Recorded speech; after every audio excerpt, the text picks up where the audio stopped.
ተረጋጊ ወንድሜ። እንዳ አጠገቤ እንዳትደርስ። የኔ ወዴ የሚደርሽልሻለሁ። እባክህ አድነኝ አጎቴ። ማይጋይበር ሊያድናችሁ መጥቷል። ቅመም መጥቻለሁ። አይዟችሁ፣ ምንም አትፍሩ። ምንም አልሆናችሁም አይደል? እንዳትጠጋኝ ብያለሁ፣ እንዳትጠጋኝ። እሱን ጠርሙስ ምን ልታረጊው ነው? አምራን ግድ የለሽም። ነገሩን በሰላማዊ መንገድ እንቋጨው። እሱን ብርጭቆ ተብዬሻለሁ። እንዳትጠጋኝ፣ እንዳትጠጋኝ። አምራን እረፊ። አምራን እሱን ጠርሙስ እሺ፣ ግድ የለሽም። ከዚህ በኋላ አንድ እርምጃ ወደዚህ እመጣለሁ ብትል ራሴን ነው ማለት። አምራን እባክሽን ተረጋጊ። ተይ፣ እሺ በይኝ። ተይ አምራን።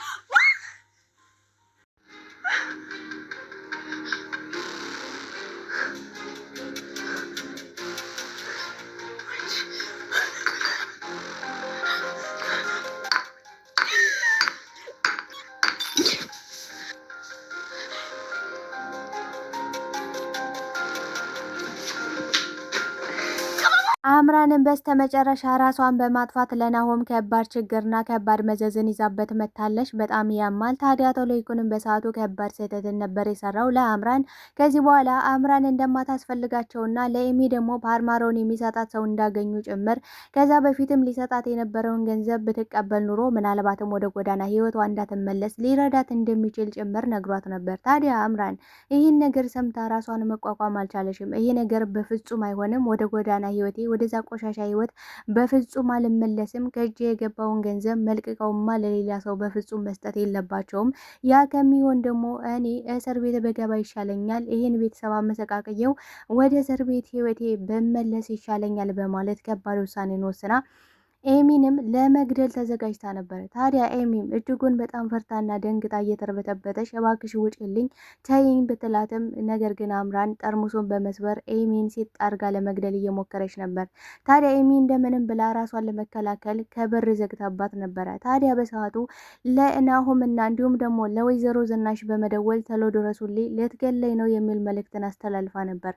ናሆምም በእንባ ተውጦ እህቴንማ በጭራሽ በደስታዬ ቀን እህቴን ማጣት የለብኝም በማለት ተስገብግቦ ሲመጣም ነገር ግን ቤት ውስጥ የጠበቀው እጅጉን ያላሰበውና ያልጠበቀው ነገር ነበር። አምራንም ጠርሙሱን ይዛ ወደ እኔ የምትጠጋ ከሆነ ከባድ ስህተትን እሰራለሁ፣ ከባድ ችግርን እፈጥርባለሁ፣ እንዳትጠጋይ፣ ወደዚህ ርቀቴን ጠብቅ እያለች ብዙ ነገሮችን ስታስፈራራው ነበር። ናሆምን በሰዓቱ ብዙ ነገሮችን በንግግር መፍታት እንደሚችሉና ገንዘቡን ደግሞ ለእሷ ሊሰጣት እንደሚፈልጉም ጭምር በሰዓቱ እየነገራት ነበር። ነገር ግን አሁን ላይ የተበላበት ቁማር ነው። አሁን ላይ አልቆለታል ሁሉ ነገር። ስለዚህ እናንተም ወደ እስር ቤታችሁ እኔም ደግሞ ራሴን አጠፋለሁ በማለት ከራሷ ላይ ከባድ እርምጃን ወስዳለች። ታዲያ በጠርሙዙ ራሷን ወግታለች። በጣም ያማል። ታዲያ በዚህ ጉዳይ ላይ ምን ተፈጠረ የሚለውን ይዤላችሁ መጥቻለሁ። በሌላ በኩል የናሆም እናት ልጇን እንደሳሳችለት ወደ እስር ቤት ይገባ ይሆን? አብረን የምናይ ይሆናል።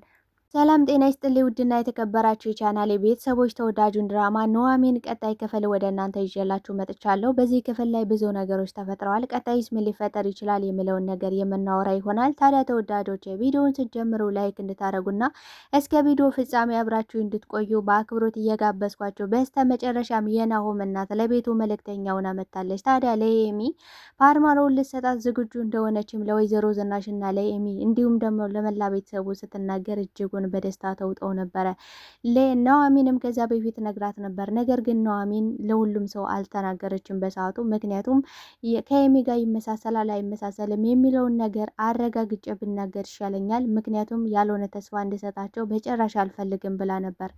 ታዲያ አቶ ለይኩንም በሰዓቱ ለአምራን ቶሎ ድርጅቱን ፈርሞ ሊሰጣትም እየሄደ ነው። አንዱም ከዛ በፊት ወይዘሮ ዝናሽና አቶ ለይኩን ስታይ ራሷን ስታ ወድቃ ስለነበረ ይህ ነገር ደግሞ ለይኩንን አሳስቦታል። ምክንያቱም ችግር ራሱን ቀይሮ ከዚህ ቤት ተዘጋጅቶ የጠበቀን ይመስለኛል፣ ሴትዮዋን ሳያት አዲስ ያልሆነችብኝም በማለት ለዝኑ እየተናገረ ነበር። ዝኑ ግን በሰዓቱ አሁን ላይ የሚያስጨንቀኝ የልጄ ጉዳይ ነው፣ ስለዚህ ቶሎ የልጅን ጉዳይ ጨርስልኝ፣ ከአምራን ጋር ያላችሁን ነገር ቶሎ ጨራርሰ እንድትመጣ ፈልጋለሁ በማለት እንግዲህ ለይኩንም አምራንን ለማግኘት ሄዶ ነበር። ታዲያ በዚህ አጋጣሚ ነበር የናሆም እናት ፈንዱሽ ለኤሚ ፓርማሮውን ልትሰጣት እንደምትፈልግና አሁንም ደግሞ ናሙና ለመስጠት ዝግጁ እንደሆነች እንዲሁም ደግሞ ለኑሐሚን ነግራት እንደነበረም ስትነግራቸው እጅጉን ማመን ከብዷቸው ነበረ። በጣም የሚያስገርም ነገር ነው። ናሆምን በበኩሉ እናቱ መሆኗን ባያውቅም ግን ደግሞ ይችን ሴትዮ ሳያት እጅጉን በጣም ታሳዝነኛለች፣ ውስጤ የሆነ የሚሰማኝ ስሜት አለ በማለት ለኑሐሚን የነገራት ነበር። ታዲያ ለማታውቀው ቤተሰብ ይህን ያህል ዋጋ መክፈሏ እጅጉን አስገርሞታል፣ አስደንቆታል። ታዲያ ዝኑን በሰዓቱ ጊዜ መግደል የለብንም ቶሎ ሂደን ናሙና እንድትሰጥ ፈልጋለሁ በማለት ናሙና እንድትሰጥም ወደ ሆስፒታል ሄደው ነበር። አምራንም እቅዷንና ሀሳቧን ከመቀየሯ በፊት ድርጅቱን ቶሎ በስሟ እንዲያዞርላት እየጠየቀችው ነበረ። አቶ ለይኩንም እንግዲህ ልጄን ለማዳን ምንም አደርጋለሁ፣ ምክንያቱም ገንዘብ ተሰርቶ ይመጣል፣ ልጄን ግን መቼም ላገኘት አልችልም በማለት ወደ ቢሮ ሄደው ሁሉንም ነገር ሊያዞርላት እንደሚፈልግ ነግሯት አብረው ተያይዘው እየሄዱ ነበረ።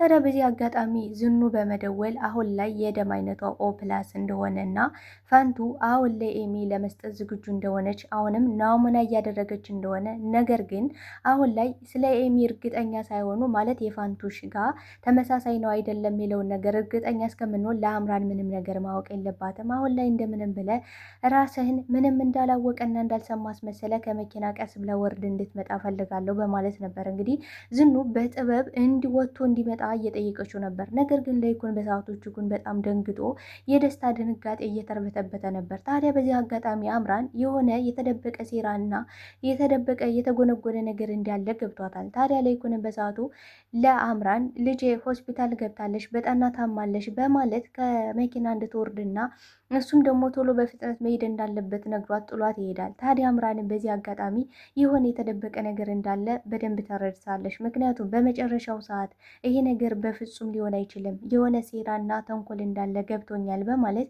ይህን ነገር ማረጋገጥ አለብኝ፣ ቤት መሄድ አለብኝ። ኤሚ ከቤት ከሆነች እውነትም አልታመመሽም፣ ሴራና ተንኮል አለ፣ የምርም ከሆነ ሁሉንም አያለው በማለት ወደ ቤት ሄዳ ነበር። ታዲያ ለይኩንም በሰዓት እያለፈለገ ነበረ ሆስፒታል የደረሰው። እጅጉን በጣም ደስ ብሎት ነበረ። ታዲያ እነሱም ናሙናውን እየጠበቁ ነበር። የናሆም እናትን በሰዓቱ የሚያሳዝን ታሪኳንና የህይወት ውጣ ውረዷን ለዶክተሩ እየነገረችው ነበር። ከ30 ዓመት በፊት የመኪና አደጋ ደርሶባት እንደነበረና እንዲሁም ደግሞ የማስታወስ ችሎታዋን አታ እንደነበረ ቀስ በቀስ እንደተመለሰላት እንዲሁም ደግሞ ልጇን ማግኘት እንዳልቻለችም አሁን ድረስ ነበር እንግዲህ ለዶክተሩ ስትነግረው ነበር። ዶክተሩን በሰዓቱ ጆሮ ሰጥቶ ሊሰማት ባይፈልግም ግን ደግሞ የጤንነቷን ሁኔታ ቼክ ማድረግ እንደሚፈልግ ነግሯት ነበር። ታዲያ ለይኩንም በሰዓቱ እንዴት እርግጠኛ ሳትሆኑ ትነግሩኛላችሁ? አምራንን እኮ እንዴትም አድርጌ ነው ያስወረድኳት በማለት ተበሳጭቶባቸው ነበር። ታዲያ አምራንን በሰዓቱ ከኤሚ ጋር ደርሳ ነበር። ታዲያ ኤሚን በሰዓቱ እጅጉን በጣም ፈርታና ደንግጣ ስለነበር አምራን ውጭልኝ፣ ምን ቀረሽ? ምን ልታረጊ መጣሽ? ፈጣሪ ከፈቀደልኝ ከዚህ በኋላ አንቺን አላይሽም፣ የአንቺን ፓርማሮም አልፈልግም ስትላት አምራን ያ ስታስበውና በሀሳቧ ሲመላለስ የነበረው እውነት እንደሆነ ገብቷታል። ታዲያ አባትሽ የሆነ ሴራና ተንኮል አስቧል አይደል? በመጨረሻው ሰዓት ምን አስባችሁ ነው? ተንኮልና ሴራችሁ ምንድን ነው? በማለት ኤሚን እያፋጠጣሻት ነበር። ኤሚም እጅጉን እየፈራቻት ነበር። ምክንያቱም አምራን ሁኔታዋ እጅግ በጣም ያስፈራ ስለነበረ ታዲያ ኤሚም አሁን በኋላ አንቺ አታስፈልጊም፣ ውጪልኝ፣ ላይሽ አልፈልግም እያለቻት ነበር። ታዲያ አምራን ለለይኩን በመደወል ቆይ ምንድነው ሴራችሁ? ምንድነው ተንኮላችሁ? በማለት ደውላ ነበር። ታዲያ በዚህ ሰዓትም ዶክተሩም ወጥቶ እንኳን ደስ ያላችሁ የምስራች ነበር የሚል ቃል ሲናገር እጅጉን ራሷን መቆጣጠር አቅቷት ነበር። አምራን እንዲህ ይሄ ነገር በፍጹም አይሆንም፣ ይሄማ በጭራሽ የሚሆን ነገር አይደለም፣ በጭራሽ አይሆንም በማለት አቶ ለይኩንም ቀጠል አድርጎ አይሽ አይደል አምራን፣ ፈጣሪ ለሁሉም ነገር መልስ አለው፣ የታገሰ ፍሬውን ይበላል። አየሽ አይደል? አሁን ላይ ፓርማሮውን ለኤሚ የሚሰጣት ሰው አግኝተናል።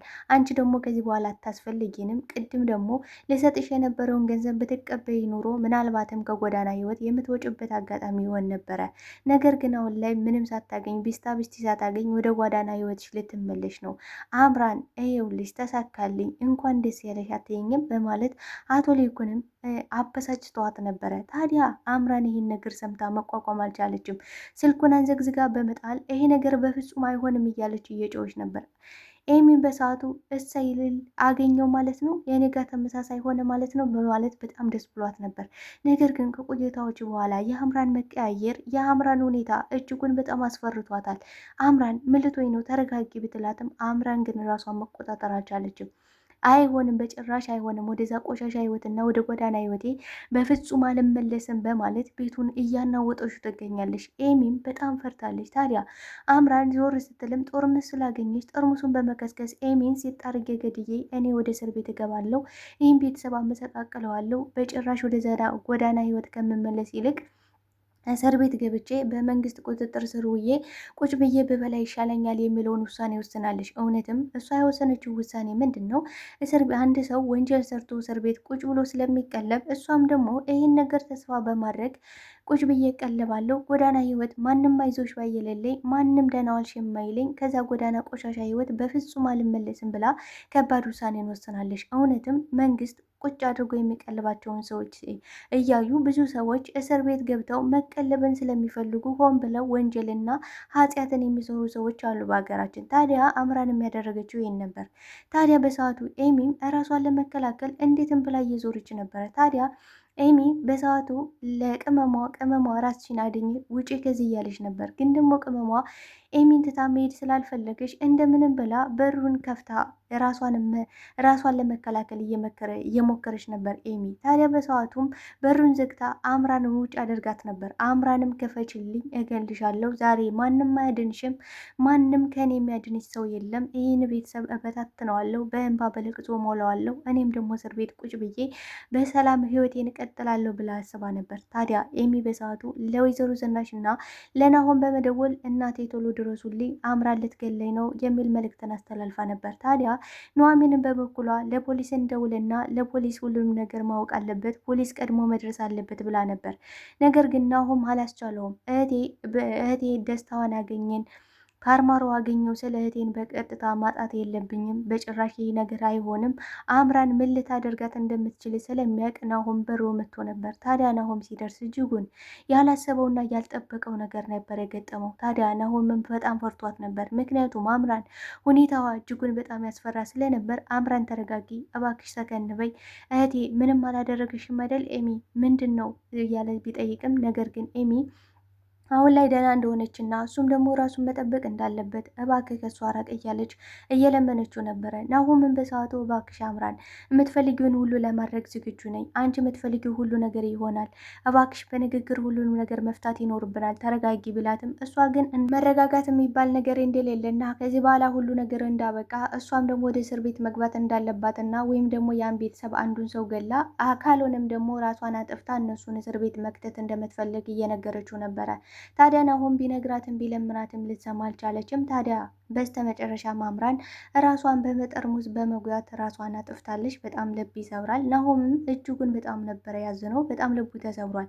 ታዲያ ናሆም በዚህ ሰዓት አምራንን መንካት አለበት ብዬ አላስብም። ምክንያቱም ፖሊሶች እስኪደርሱ ድረስ ናሆም ምንም ካላደረገ ናሆም ነፃ የሚወጣበት አጋጣሚ ይኖራል ብዬ ነው የማስበው። ነገር ግን እሷን ለማዳን እና እሷን ለመከላከል ብዙ ነገሮችን እየጣረ ስለነበረ አምራንን ከነካት ያው ናሆም ወንጀለኛ ሆኖ ወደ እስር ቤት መግባቱ የማይቀር ጉዳይ ነው። ታዲያ እናቱ ግን እጅጉን በጣም ልቧ ተሰብሯል። ምክንያቱም 30 ዓመት ሙሉ ስትፈልገውና ስትናፍቀው ማቀፍ የምትፈልገው ልጅ አሁን ደግሞ በድጋሚ እስር ቤት መግባት ማለት ለእሷ የሞት ያህል ነው ብዬ ነው ማስበው። ታዲያ እሷ ለመልካም ነገር እየተሯሯጠች ኤሚን ለማዳን ቆርጣ ተነስታ ነበረ። ለኤሚ ምንም ነገር አደርጋለሁ፣ ምክንያቱም እጅ ምስኪን ሳያት እጅጉን በጣም ልቤ ተሰብሯል፣ እንዴት እንደምታንሰፈስፈኝ ብላ ፓርማሮን ለመስጠት እንግዲህ ጥሩ ውሳኔን ወስና የሚገርም ስራን ሰርታ ነበረ። ነገር ግን እጅጉን ያላሰቡትና ያልጠበቁት ነገር ነው የገጠማቸው። ታዲያ በሌላ በኩል ኤሚ ቶሎ መታከም እንዳለባት ነበረ እንግዲህ ዶክተሩ እዛ ጋር ሲናገር የነበረው።